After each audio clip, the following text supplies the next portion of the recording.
The movie opens in Berlin. A young hacker named Benjamin was sitting in an interrogation room after stumbling into a hotel room filled with corpses.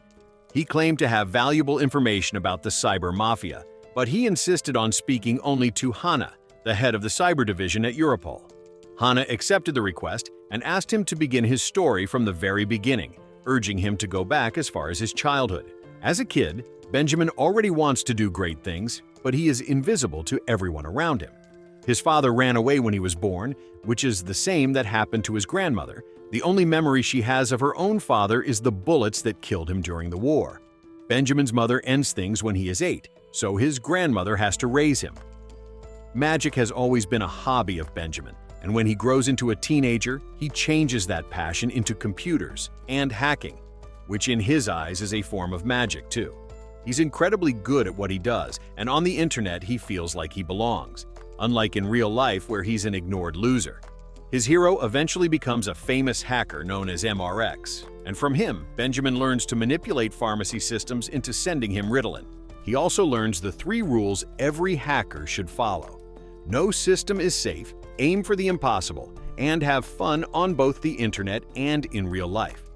This isn't possible for Benjamin since he doesn't even have friends, only a lame pizza delivery job because he never went to college. One evening, he makes a delivery to a study group that includes Marie, the girl he's been crushing on since high school, but she doesn't recognize who he is.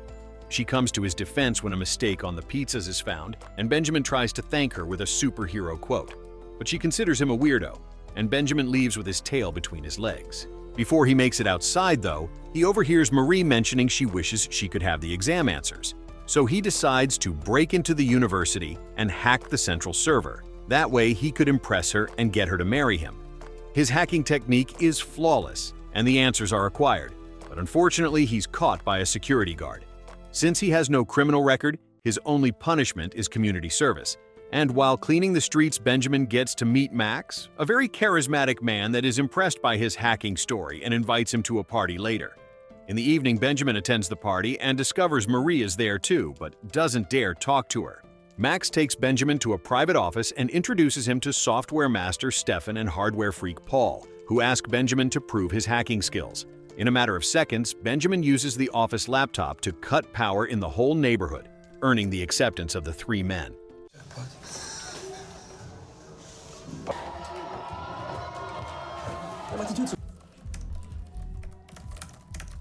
This also gets the attention of the police, so Benjamin brings the power back before running away with his new friends because this isn't Max's house. They just sneaked into an open party. On their way out, they bump into Marie, who recognizes Benjamin as the delivery guy and gets dragged into running with them by Max. Once they're far enough, Marie finally realizes Benjamin is the loser from high school and quickly goes away after admitting it's been an interesting evening. When Max returns home, he finds the door open and his grandmother gone. Luckily, he finds her wandering the streets before she gets hurt. But this is a sign that her Alzheimer's has advanced enough for her to need a nursing home. A few days later, Max finds Benjamin again and reminds him of MRX's rules, meaning Benjamin needs to start enjoying life. Max considers himself a social hacker because people are the most vulnerable part of any system and is just a matter of deceiving them. To prove it, he picks a donut shop ticket and an empty box from a trash can and uses them to convince the clerk that his order came empty. Afterward, they meet with Paul and Stefan at a parking lot, and they steal a van that they take to a hall where an important political conference is being held. Using fake IDs they made themselves, they sneak inside, and Benjamin approaches the main laptop by using Max's advice on social hacking, pretending to be part of the organization team. Once the computer has been hacked, they run back to hide in the van and change the conference presentation for a humorous video of Hitler. Come on.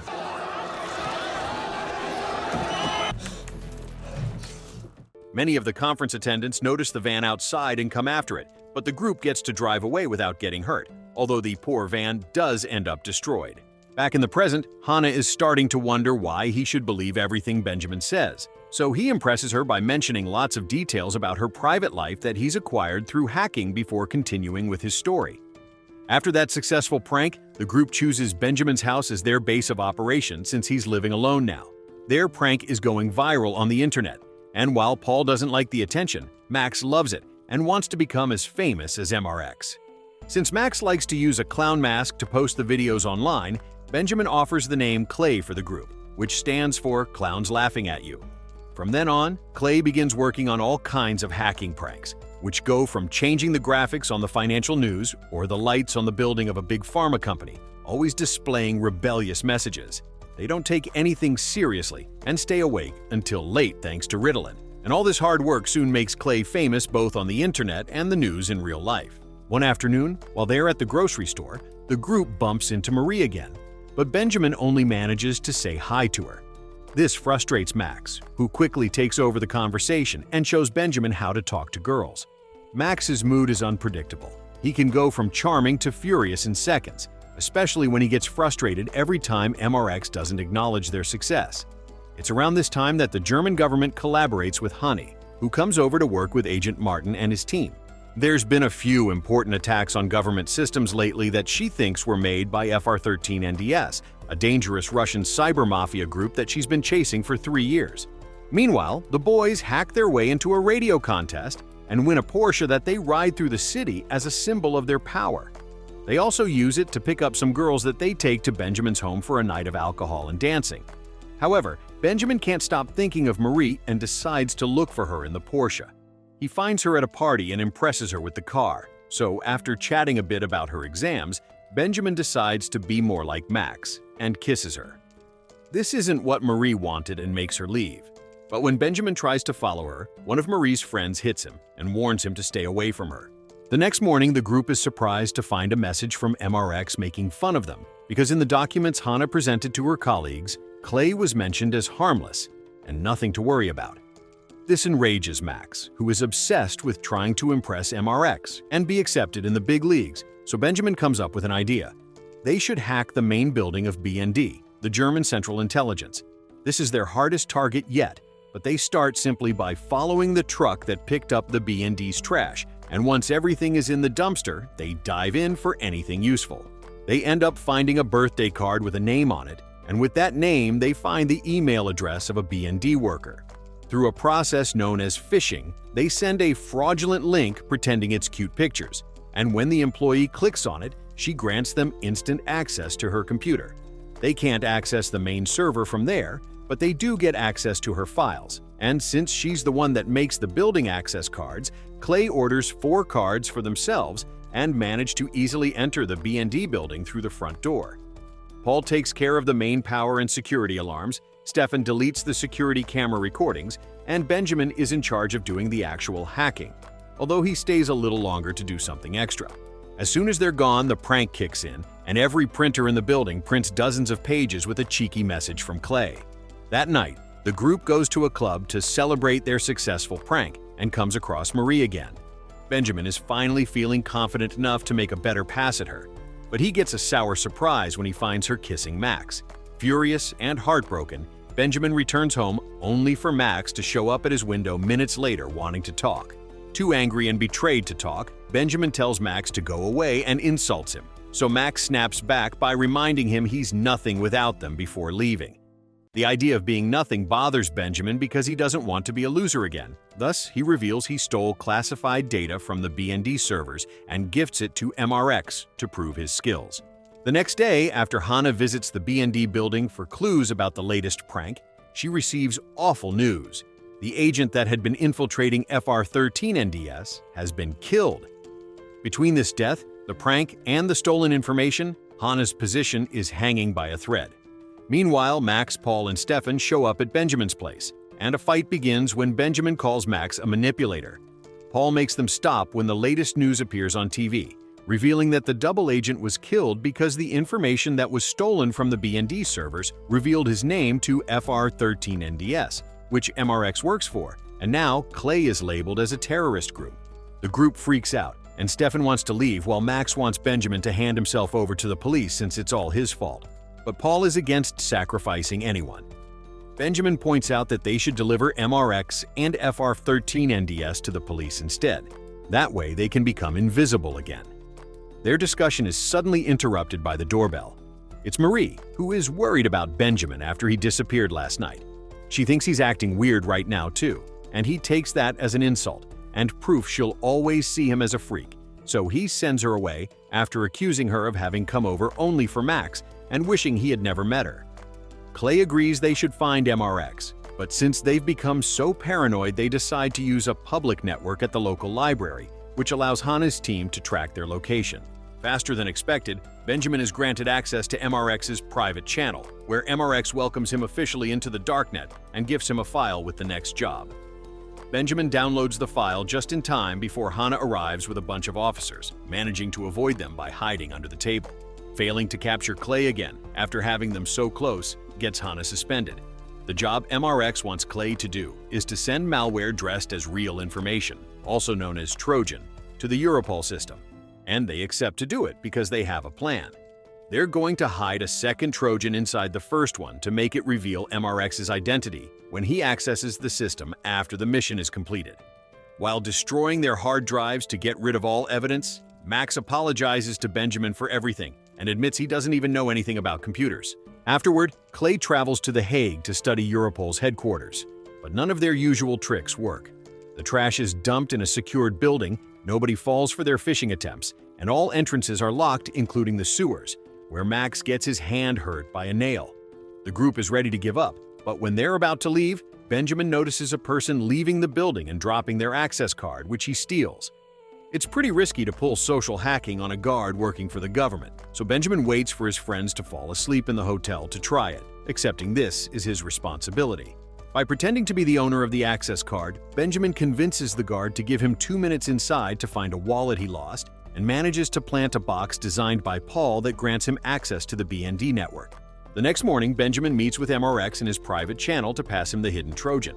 But MRX already knew about this trick and activates the camera on Benjamin's computer, exposing his face to the entire darknet. Immediately, a group of Russian mobsters finds him and chases him through the city. Benjamin only manages to save himself by hiding in the subway tunnels. Sadly, his friends aren't as lucky, and when Benjamin returns to the hotel, he finds them all dead. After picking up the bullets, Benjamin calls the police and asks for Hana, taking us back to the beginning. He wishes to be invisible again and not to fear for his life, so he's providing all this information in exchange for being accepted into the Witness Protection Program.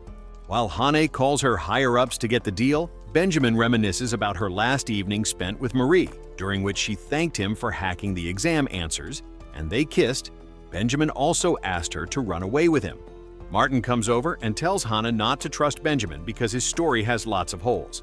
But Hana makes him change his mind by convincing him that Benjamin is the only one that can bring down MRX and FR13NDS, who are the real criminals. Benjamin is given a computer to work his magic, logging into the darknet pretending to be MRX and confessing he's a snitch working with law enforcement. The real MRX gets so desperate to clear his name that he forces his way in with unsafe methods, allowing Benjamin to expose him as a 19-year-old American guy from New York that immediately gets arrested by the FBI. Delighted by this success, Hana informs Benjamin that he'll get his new identity in a few hours while noticing a wound on his hand that looks like a nail did it.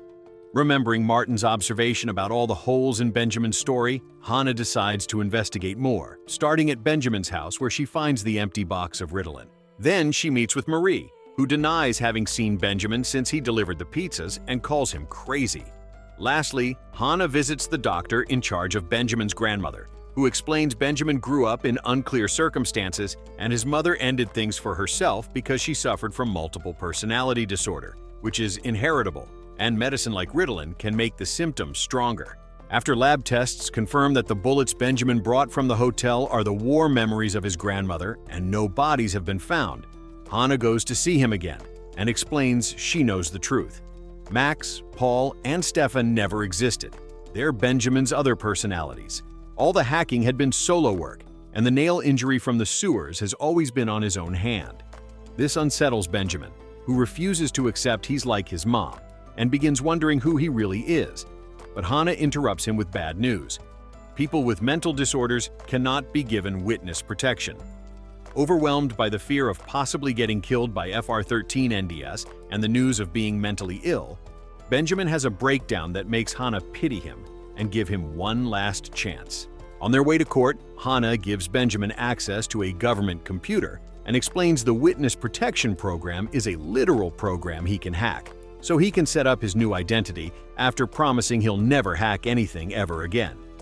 Benjamin is legally released, and after bleaching his hair, he leaves the country on a Scandlines ferry, where he meets with Marie, Max, Paul, and Stefan. It turns out he isn't mentally ill, and this whole deal has been part of a plan by Clay to socially hack Hannah. After he escaped the Russian mobsters, Benjamin told his friends he was a danger to work with, but they refused to forsake him and decided they needed to trick Hannah.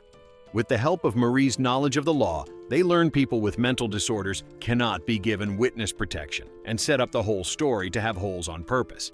They also gave Benjamin's hand a wound to match Max's and retrieved the bullets from his grandmother's box as a final touch. Benjamin didn't write his name under witness protection. He actually deleted all his information from the system and did the same for his friends, so now they can start a new life while being truly invisible.